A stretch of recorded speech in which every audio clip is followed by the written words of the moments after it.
kali izinkanlah saya untuk membahas tentang ragam bahasa dan laras bahasa.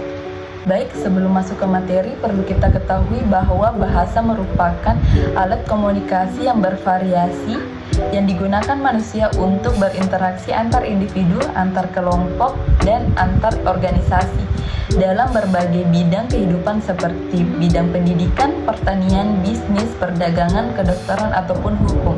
Pertama, saya akan membahas tentang ragam bahasa. Pengertian ragam bahasa secara umum adalah variasi bahasa yang terbentuk karena pemakaian bahasa. Adapun jenis ragam bahasa dikelompokkan menjadi 3 bagian. Yang pertama berdasarkan media, yang kedua cara pandangan penutur, dan yang ketiga topik pembicaraan. Baik, yang pertama saya akan membahas tentang pengelompokan berdasarkan media. Ditinjau dari media atau sarana yang digunakan untuk menghasilkan bahasa, ragam bahasa terdiri dari ragam bahasa lisan dan ragam bahasa tulisan. Dan adapun ciri-ciri ragam bahasa lisan, yang pertama yaitu memerlukan orang kedua atau teman berbicara, yang kedua tergantung situasi, kondisi, ruang, dan waktu, yang ketiga tidak harus memperhatikan unsur gramatikal, hanya perlu intonasi serta bahasa tubuh, yang keempat berlangsung dengan cepat. Adapun contohnya sebagai berikut. Selamat datang, aku akan jadi pemandu liburan singkat kalian. Hai Pupus, maaf telat. Ini rumahnya Karkus kan? Hei, tunggu! Yang kedua yaitu ragam bahasa tulis.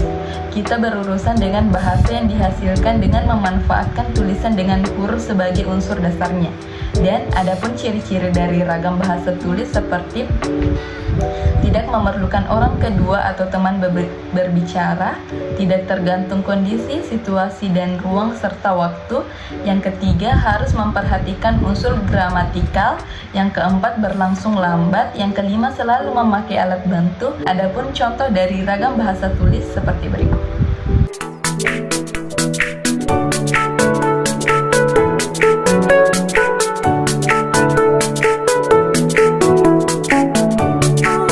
Adapun ragam bahasa ilmiah. Ragam bahasa ilmiah adalah salah satu ragam bahasa Indonesia yang digunakan dalam pertemuan dan penulisan karya ilmiah. Adapun ciri-ciri bahasa ilmiah seperti baku, logis, kuantitatif, tepat, denotif yang berlawanan dengan konotatif, dan runtun. Kita masuk di materi kedua yaitu laras bahasa. Dan apa sih itu laras bahasa? Laras bahasa digolongkan dengan 2 golongan besar yaitu laras biasa dan laras khusus. Pertama kita membahas tentang laras bahasa biasa.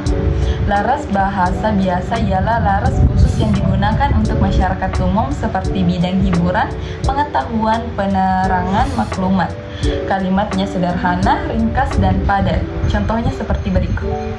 Seperti kata pepatah, kita harus selangkah lebih maju dari musuh dan 2 langkah maju dari temanmu, Pak Nino. Tapi ini kan misi penyerangan. Kedua yaitu laras bahasa khusus.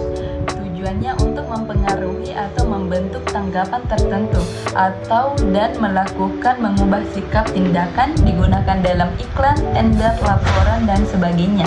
Laras bahasa khusus dibagi menjadi beberapa bagian, seperti laras bahasa perniagaan.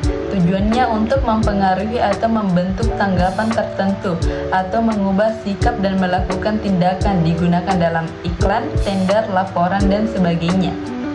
Yang kedua yaitu laras akademik, meliputi berbagai bidang seperti sains, teknologi, komunikasi, matematik, dan sebagainya yang terletak dalam ruang lingkup pendidikan. Yang ketiga yaitu laras bahasa media.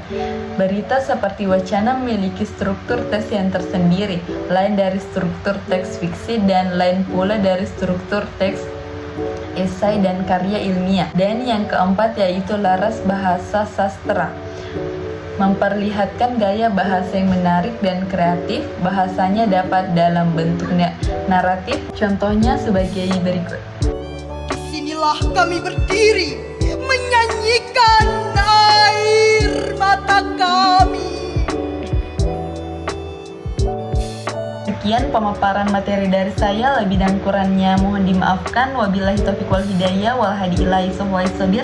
Wassalamualaikum warahmatullahi wabarakatuh.